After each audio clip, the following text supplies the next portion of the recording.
Hi all, and welcome to Authentic Leadership. Your hosts on the journey this week will be Divya, Emma, Nick, and myself, Josh. I'm sure that when you all hear the term authentic leaders, there's attributes or behaviours that may come to mind straight away. But is there any leader in particular that comes to mind?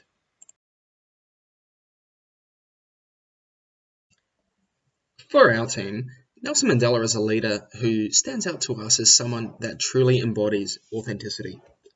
Nelson's strength was his authenticity, a trait that earned him the respect and admiration of the world. Mandela understood his own values.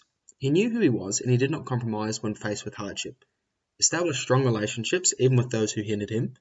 He was incredibly disciplined. He was very compassionate. So what this tells us is that you just have to replicate this to display authenticity, right? Everything will end up fantastic. Well, that's one way of looking at it. But our journey today is about ensuring that what's truly displayed is truly felt.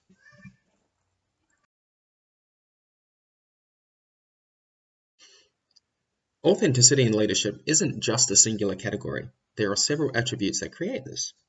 What we're going to be exploring today will be self-awareness, which Emma will take you through, relational transparency, where you'll hear from me again, Div will take you through internalized moral perspectives, and Nick will help us explore what is not authentic leadership and finish off with some key takeaways. So I'll now hand over to Emma, who will discuss the attribute of self-awareness.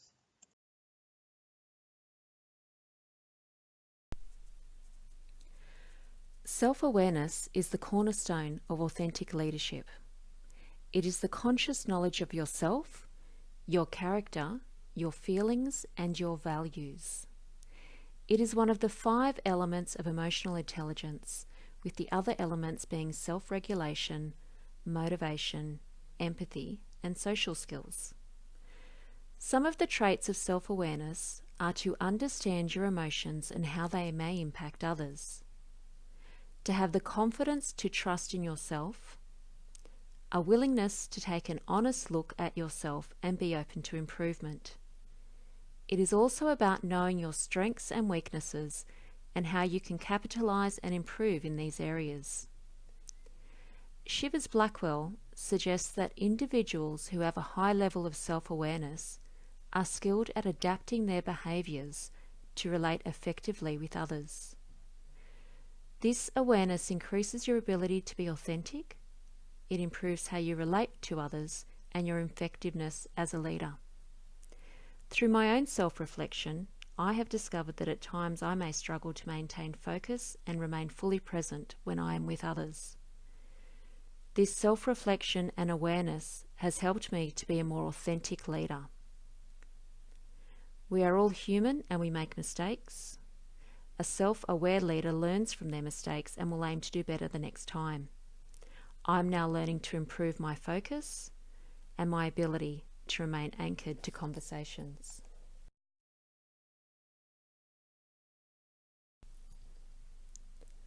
Authentic leadership is about being genuine and being real at the workplace and at home. Authentic leaders will stay true to their values and beliefs. Authentic leaders are humble. They know how to harness their strengths and are mindful of their weaknesses. Authentic leaders consider the needs and feelings of others, and importantly, they will take responsibility for their own actions. Authentic leaders bring their real self 24/7, not what they think people want. To truly achieve authentic leadership, you must have a strong sense of self-awareness. Cairns suggests that leaders can be effective by changing their behaviours, but not their own standards or inner self to suit others. A leader cannot be authentic with others if they do not understand what this looks like for themselves.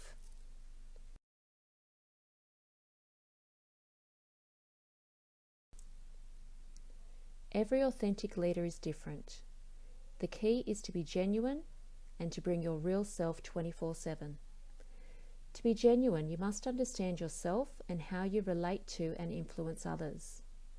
Hosmer suggests that authentic leaders have a responsibility to others to continue with their ongoing ethical self-assessment and to consistently act on what we learn and claim are our values. To be genuine and authentic, you must continue to develop your own self-awareness and your impact on others. Some key ways you can develop your self-awareness include having a continual commitment to learning and being open to change, asking for feedback and acting on what you discover. It's about ongoing self-reflection and how you interact with those around you. Mindfulness. It's about being present in the moment and paying attention to what is occurring around you. Authentic leaders, as part of their continual learning, will undertake personality tests to be more aware of their self and how they interact with others. In this week's online discussion activity, you will have an opportunity to participate in a personality test that is linked to your character strengths. You may be interested to discover what these strengths are and how you can use them to develop your leadership capability. I'll now pass over to Josh, who will talk about relational transparency. Thank you.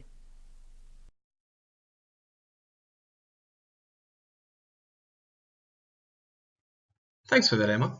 Hi all, my name's Josh, and together we're going to explore the concept of relational transparency.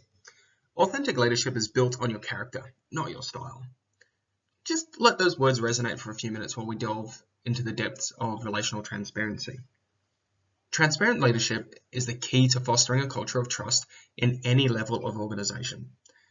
This genuinity involves being honest and straightforward in dealing with others, involving the open and sharing of information about one's thoughts and feelings.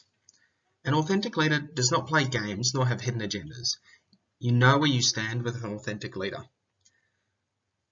So now that we've explained a very top-line perspective on what this looks like, we're going to take you on a journey to understand how this occurs and why it's important.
What we're going to explore next is just how this process occurs and the effects that it has on those that witness the occurrence.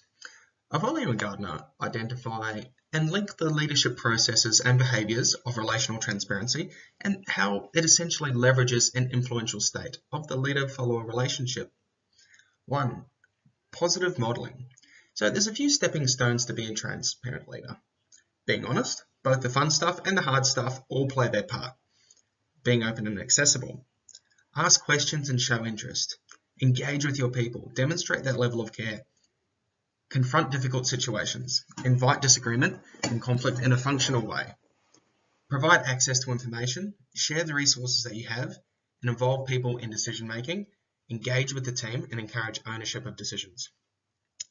2. Identification. Not to be confused with recognizing who seems authentic or not, but the actual process in which followers come to identify with authentic leaders and their values in a personal and or social manner. With the modelling aspects just mentioned, I'm sure there's a few examples resonating in your minds out there. Have a think to yourself, what's authentic about me? Just to press pause for a minute, take a moment to reflect on a leader who you have identified with. We all have come into contact with those over the years. Just jot down a couple of points on why you felt that connection.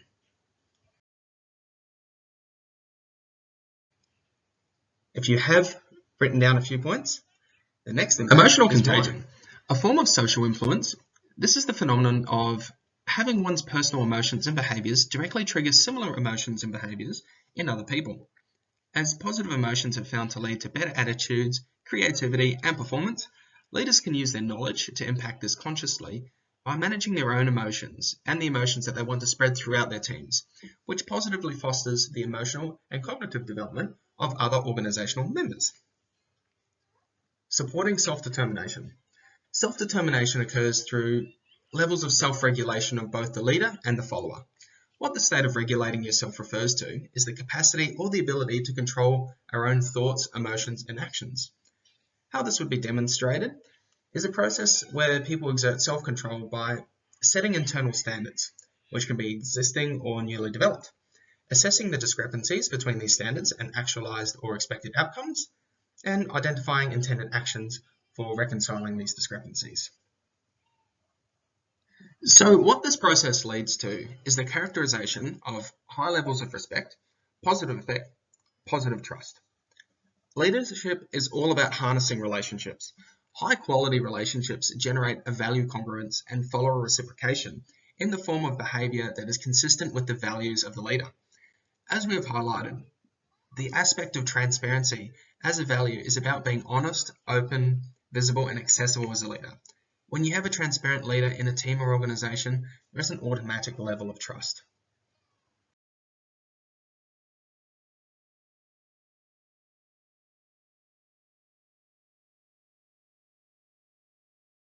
Whoop-de-doo! What does it all mean, Basil? Transparent leadership is the key to fostering a culture of trust between leaders and their followers. Followers who are kept in the loop and understand their role in the overarching process and purpose of the company, understandably, are more likely to put their trust in their leader. So, what does it all mean? Why is it so important? Problems are solved faster. Because teams are aware of the situations, developing solutions becomes faster and easier. It becomes easier to build teams. Synergy between teams is strengthened by the transparency in the group. Leadership, trust, and respect. Followers will trust a transparent leader. No hidden agendas, you know where you stand. Increased performance. Because teams aren't too busy looking over their shoulders, they can look forward to the future, deliver those results. So now that we've talked through the importance of relational transparency, I'll hand over to Divya to talk us through internalized moral perspective.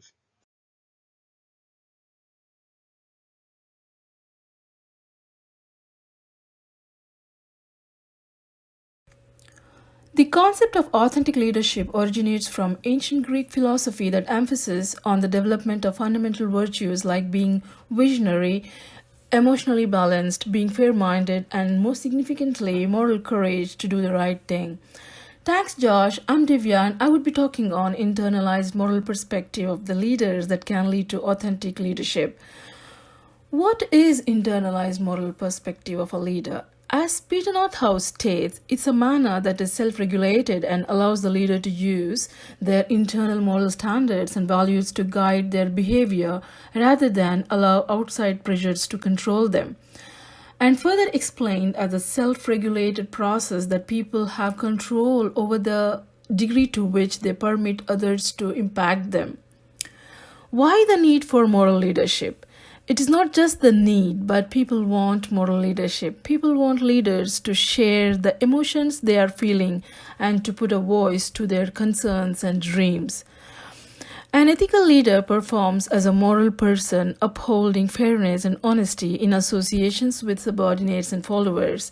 Also acts as a moral manager, representing and supporting the morally suitable conducts.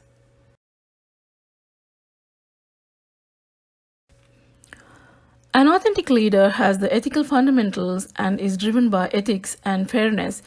Authentic leaders are habitually perceived by followers as being high in moral viewpoint and self-awareness, also seen as practicing fair decision-making and transparency. The authentic leaders are undoubtedly driven by integrity and justice, as their fundamentals are derived from ethics. It is essential for an authentic leader to know when to put the needs of the company and its customers ahead of themselves and the team. Ultimately, a leader should be focused on doing the right thing for the long-term success of the business. Furthermore, it is vital for a leader to have strong ethical values and exercise these traits even in the face of alluring and strong external forces.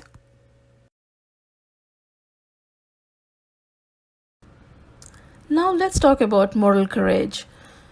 The moral courage is defined as a capability to use inner values to do what is virtuous for others, irrespective of any risk to self. Focusing on the moral courage as it appears to be the main factor in determining whether leaders will act in line with their judgments and principles. As a matter of fact, some research has shown that ethical or the authentic decisions are faintly associated with the actual ethical behavior. However, there are many theoretical arguments on the significance of moral courage in endorsing authentic behavior of the leader. Amy J., Director of Acquisitions at Hotspot, observes the importance of being a leader whose behavior matches up with the morals to inspire in the team. For example, when an employee comes with a plan of making quick money and the idea is to make it tough for customers to know how to withdraw their subscription, thus they are forced to keep paying unless they call up the customer support. As a leader, it is important to identify the downfall of this kind of choices and that calls for leader to be prudent. A leader must be thoughtful and wise enough to understand that this idea may momentarily boost the business. However, long-term loyalty would not be the outcome of this, as it is not a choice made out of integrity or fairness for the customer. Correspondingly, leader must act based on what is right, and that requires leader to have higher level of moral courage.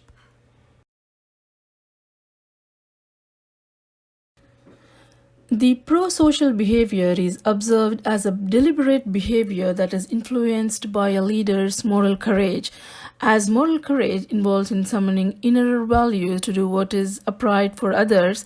The pro-social conduct of leaders, which refers to behaviors that go beyond specified role requirements and that display actions taken to guard the business and co-workers' welfare. This includes progressive actions carried out to produce and preserve the well-being and integrity of others, such as assisting employees and team, sharing and treating co-employers with dignity. Being an authentic leader means leading by example. It's about demonstrating through the actions that leaders practice the same values and behaviors that they expect from the team. Eventually, authenticity is also a leadership skill that can often be developed or faded over time, subject to the conscious efforts of the leader. To ensure leaders are able to lead the team with a moral point of view, it is important that leaders continue motivated to be morally truthful every time they are required to. It's a known fact that it's not very easy to become an authentic leader. It takes a great deal of self-reflection and the moral courage to do the right thing, and involves a degree of selflessness. In a world filled with morally corrupt and dysfunctional leaders, authentic leadership philosophy has become widespread as a result of constant pursuit for the authentic leaders. I will now pass this over to Nick, who will talk further on the subject. Thank you very much.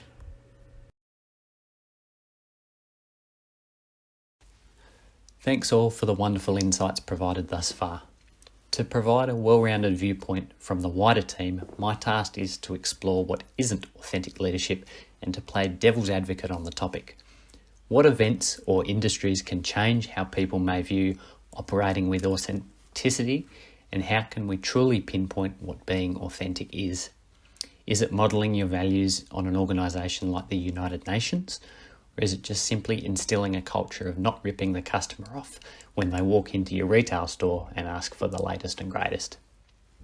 Further, is it none of the above and just an imaginative concept open to interpretation based on where you are in life, who you interact with, and the social expectations of immediate friend circles or work colleagues?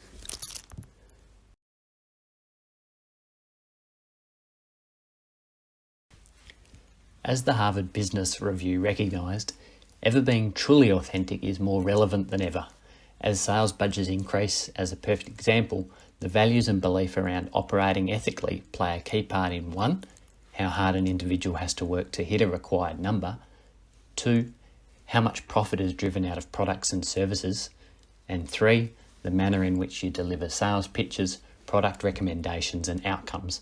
In the professional space, it's far easier to identify authenticity, integrity, and associated concepts.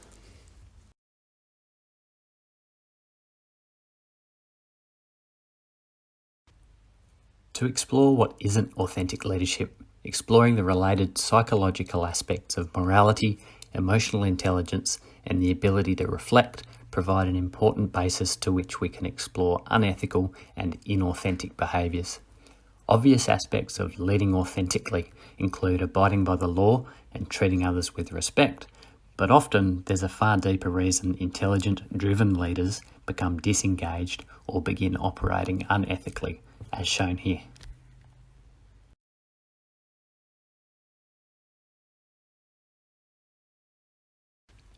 So how do these theoretical buzzwords and ideas present in the real world, and how can you identify what's not authentic leadership and ethical behaviour? To draw upon a practical example, let me paint the picture for you. The performance management process is clearly underway in this example. With the current leader being unaware there's a replacement in the wings, you can begin to recognise patterns of behaviour that gauge the team's overall opinion on the workplace. Distracted behaviour, anxiety, rumours and speculation internally ultimately lead to a toxic workplace. The damage done will be difficult to undo for the new leader. However, by embracing emotional intelligence principles, acting with morality and ethically, as well as setting clear and obvious boundaries, it's likely this ship will be steered in the right direction. Thanks, Josh, for providing this practical example.